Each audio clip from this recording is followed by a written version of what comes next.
Lots of us are having I don't know, the stuck in a rut blues. Maybe you're thinking you're just lucky to have a job and now is not the time to think of a career change. Well, Jonathan Wolfrey, HR expert, has some advice for us. Good morning, Jonathan. Good morning. I guess lots of us are thinking at the moment, all right, just hang on to that job we've got right now. We're lucky to have it. Yeah, for sure. And I think that's completely understandable with what we've all gone through across the country in the last 6 months. Yeah, absolutely. But I'm sort of seeing now jobs popping up and opportunities appearing. Is it safe to take the leap, do you think? I think for the most part it is. In fact, the more I think about it, the more I think it's probably the perfect time right now to think about those kind of things, because we've seen some positive news, particularly in the Northern Territory, which leads the nation in unemployment rate. So the jobs are coming back. They're out there. It's the beginning of spring. We're starting to get a little bit more excitement coming forward. So I think, now's the perfect time to start considering it. Yeah, and taking a look around and being a little bit brave. I mean, we've all sort of, I don't know, like, I feel a bit like a turtle, you know, your head's coming out of the shell, but how quickly do we need to pull it back in? Yeah, for sure. Well, I think there's a couple of things I'd say on that. First of all, I think the opportunities are coming back, so we need to be open and present to those. And I would just also put in there that, you know, we know job seeker and job keeper allowances are being wound back a little bit. And I think in the coming months there'll be an influx of people desperate for jobs that otherwise weren't motivated to get them as well. So before they all rush back into the market, that uncertainty down the track, you know, now's probably the perfect time, if there is ever a perfect time, to be looking at those things and to be open to that. Yeah. And I imagine that our businesses, both small and large, these employers, they've got a lot to consider as well.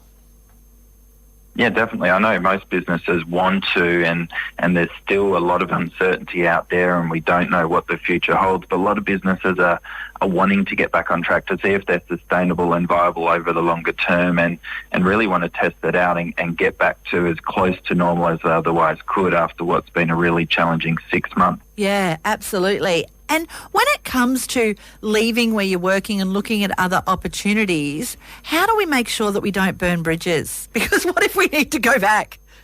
Absolutely. I think it's a really good point, because whilst there is a sense of optimism out there, we know there's a lot of uncertainty, and particularly in small networks or small communities, as it can be from time to time, we need to be mindful of all that. So I think some people have had frustration build up over 6 months, and they've just gritted their teeth and gutsed out what they've wanted to achieve in their career. And sometimes if people do get a new opportunity, they might think, great, I'm going to let my employer know what I think of them. I've stuck with them for the last 6 months. But I would caution against letting that frustration build out there, and just leave peacefully. Thank your employer for that opportunity, even if you were frustrated, because we may have to go with our tail between our legs back to that employer if certain things happen. How do we stand out in the crowd, Jonathan, being a HR expert? How do we make sure that our application sort of piques a bit of interest? That's always a good question. I think sometimes we can't cover up the cracks that we have. So it does sometimes it's hard to pick, if we haven't been a good employee, to mask that through the process. Yeah. But what we do want to do is, if we do have those strengths, and often we struggle to promote ourselves against others who might be really good at that self-promotion aspect, then there is some things that we can do. So I think a lot of those include being confident, coming forward with the value that you've added to organisations. You know, try and think of examples of where you, and specifically you, have done a really great job for your organisation and made it a better place to work, or brought in some customers, etc. So really, particularly preparing for a job application or an interview and all those kind of things, think and work really hard on examples, because employers love to hear examples of great work that people have done before. So that really helps us stand out. And then if we can kind of understand some of the results from the great work that we've done in organisations, and the more that we can come up with percentages, numbers, quantums, as hard as that is, that helps us stand out. I speak to a lot of people, and sometimes they go, I did this, but they didn't articulate, well, that was great because this happened and that happened, and a whole range of other things happen. So you have to get to that next level and try and compete, not just tell the employer that, yeah, I could do this job, but why you're absolutely the best and why you bring some fantastic skills there. And many people have that in them and they've done that.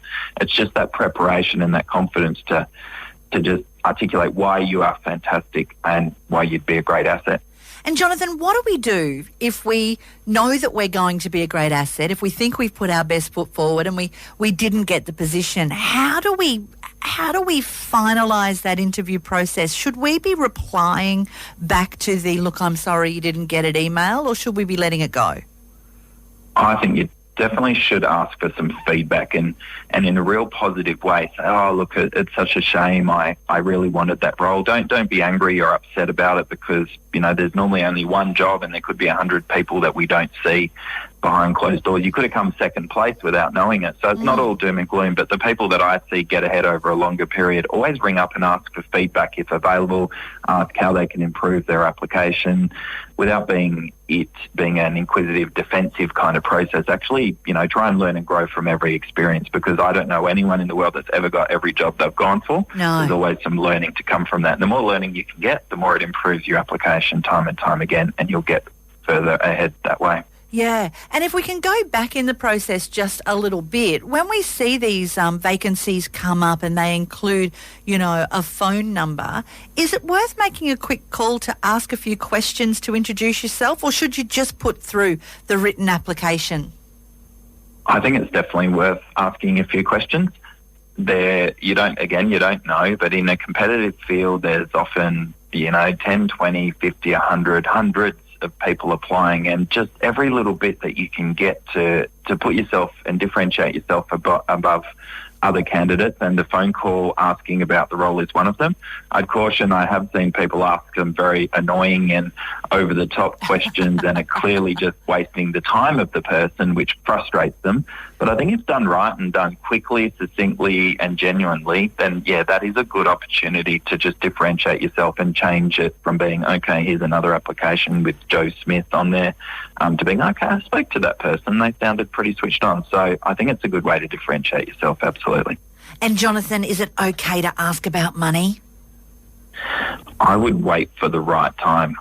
Not at the start. As soon as people start to think, oh, you're in it for the money, not the passion and commitment to the organisation, then in most situations it sometimes puts you down the pecking order. So, yeah, definitely right to ask for money, but wait until they know how good you are and what you offer, and then that money conversation should come from there. So they're seeing what you offer. Now you can start to talk about what they offer, and that includes salary. And just to say, it is important to ask that, and it is important to be clear about that and not sell yourself short, not work for what you're less than what you're entitled to.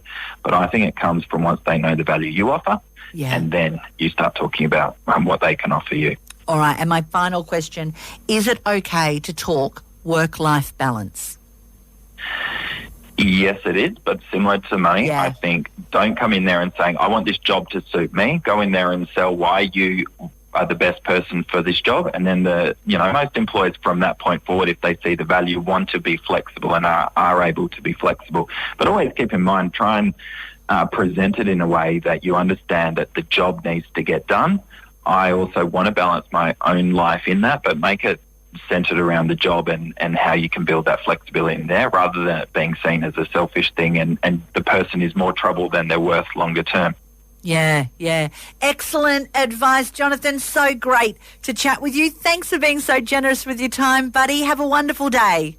You too. My pleasure. Bye.